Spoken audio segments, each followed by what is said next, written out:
From childhood, we all have expectations on how our lives will turn out, but sometimes life doesn't always flow in the direction that we want it to. Rhiannon talked with one author who tells us how to deal with those disappointments and actually live in the moment. Thanks, Audra. It's time for us to ditch those high expectations, embrace what we have, and start loving our life. That all according to author and life coach Aurora Winters, who's joining us today. Hello. Great to be here. Sometimes we all get hit by the envy bug. Yeah. You know, we see our friends with a great job or something else, and it's hard not to feel envious of that. Celebrate your friend's success. You know, if you choose to react, event plus reaction equals outcome.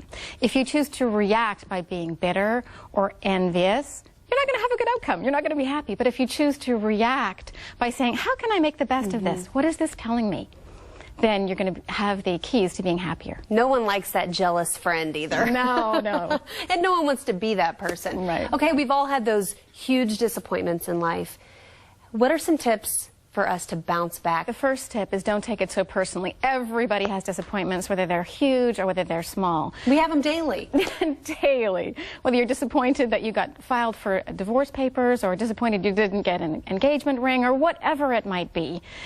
Happy people choose to react in three ways. They choose to be optimistic, they choose to be forgiving, and they choose to be grateful. So here's a tip to being optimistic. Why not write your own happy ending?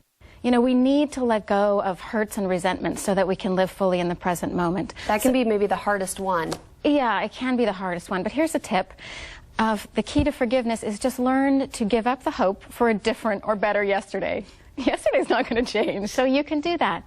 Give up the hope for a different or better yesterday. And work on today and work on tomorrow. Create a better life for yourself.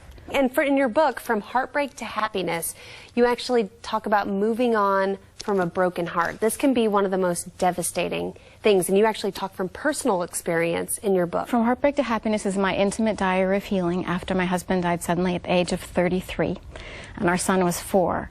And so I've made it my life's work now to study happiness and study releasing heartbreak. And what I've come to discover is whether it's something really dramatic, like your husband dying unexpectedly at the age of 33, or whether it's losing a job or filing for divorce or perhaps a miscarriage, you know, we all have these disappointments. And so 3 tips to helping you release heartbreak more quickly if the listeners are dealing with this would be let it out. You have to talk to a friend or a life coach. Even though you want to hold it in sometimes. Yeah, that way you keep the poison inside. So don't let it in, let it out. And, you know, the only way out is through, as Robert Frost likes to say. A second key tip is what we were talking about earlier, you know, the forgiveness. So choose to forgive everybody, everything, including yourself. And then I think the third and final step on the journey is when you're ready, help others. When you say, hey, how could this devastating circumstance in a way help others when I transcend it and learn what I have to learn, then you can boost your self-esteem and your happiness by helping other people. Thank you so much, Aurora Winter. And if you'd like more information, we'll add a link to Aurora's website on our website at bettertv.com. Audra?